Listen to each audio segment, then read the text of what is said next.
Comme nous l'avons indiqué le 8 août dernier, la France condamne, dans les termes les plus forts, le plan du gouvernement israélien d'étendre ses opérations militaires pour prendre le contrôle de la ville de Gaza, en vue de contrôler militairement l'ensemble de la bande de Gaza.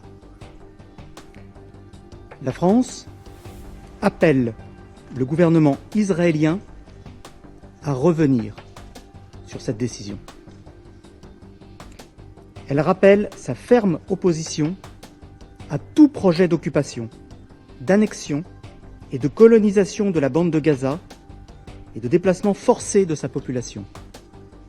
De telles actions constitueraient de nouvelles violations caractérisées du droit international d'une extrême gravité, contraires aux principes fondamentaux sur lesquels se base cette organisation et en contradiction avec l'avis consultatif de la Cour internationale de justice du 19 juillet 2024.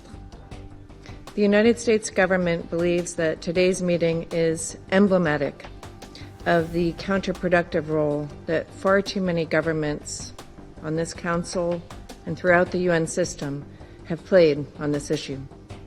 It is not negotiating in good faith. We know this because we are in the room.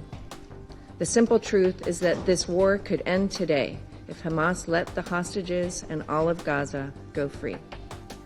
Remarkably, instead of pressuring Hamas, members of this body have encouraged and rewarded its intransigence, actively prolonging the war by spreading lies about Israel, the Gaza Humanitarian Foundation, and the United States, and by handing propaganda victories to terrorists.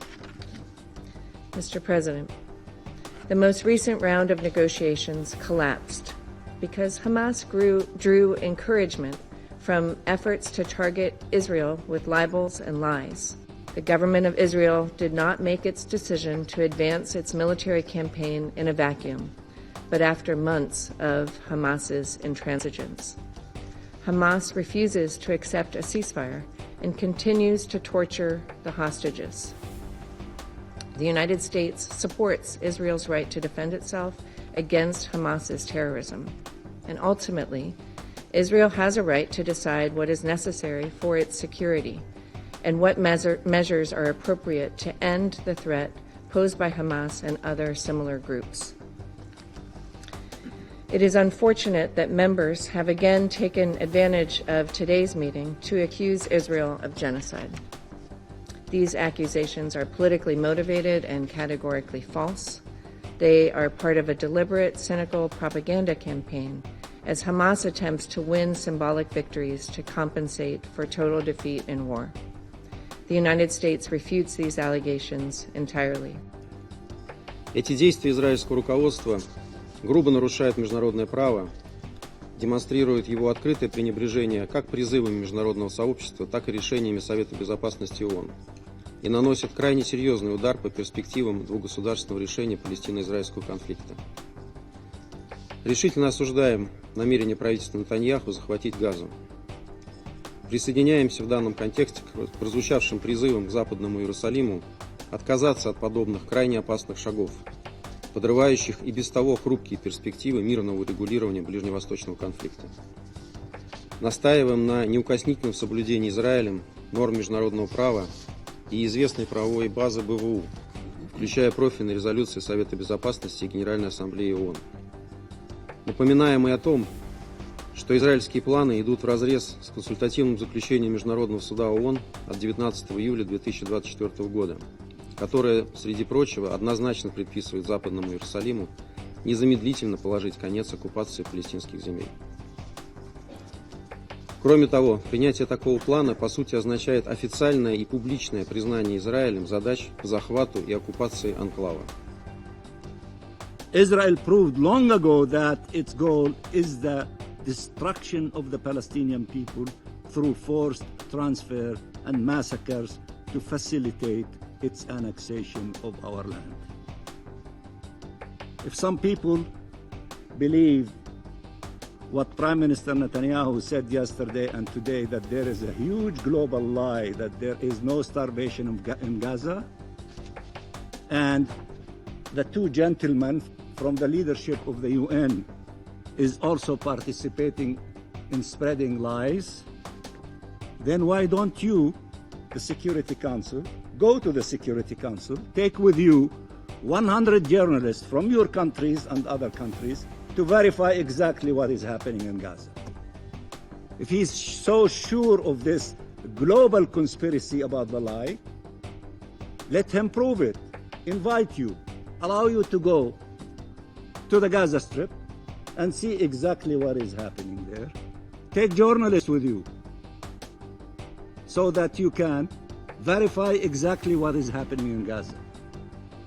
Because I think Mr. Netanyahu, in spite of all of the effort that he is putting with his government, he doesn't have credibility. He did not convince almost all of you and tens of countries outside this chamber from his narrative, and the narrative of his government, and the narrative of his foreign minister, who came trying to manipulate a humanitarian story of a captive and the pain of that caused to that family, and he failed in trying to convince you to forget about the pain of the Palestinian people.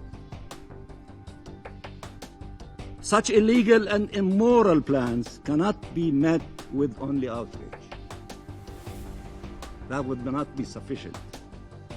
They require the mobilization of all the tools available to stop them, and we really appreciate the massive reaction from almost all countries in all corners of the globe.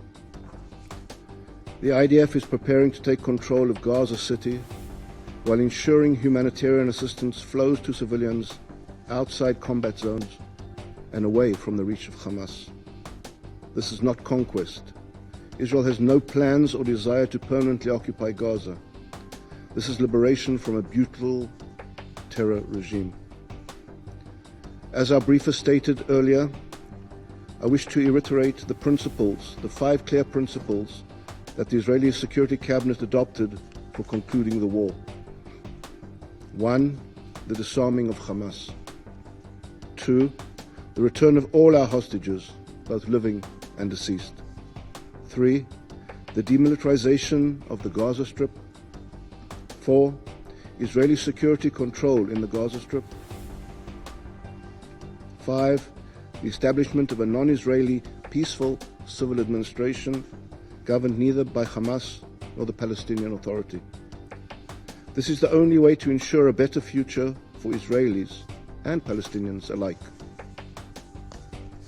Prime Minister Netanyahu has made it clear.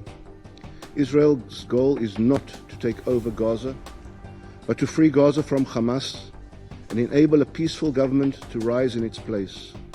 This is the path to stability. This is the path to peace. In response to the government of Israel's decision to further escalate its military operations in Gaza. As my Prime Minister said, this decision is wrong, and we urge the government of Israel to reconsider immediately. Expanding military operations will do nothing to bring an end to this conflict. It will not secure the release of the hostages. It will only deepen the suffering of Palestinian civilians in Gaza. This is not a path to resolution, it is a path to more bloodshed. This escalation will only exacerbate an already catastrophic humanitarian crisis, uprooting 1 million more people and forcing them into dangerously overcrowded, unsanitary and undersupplied areas.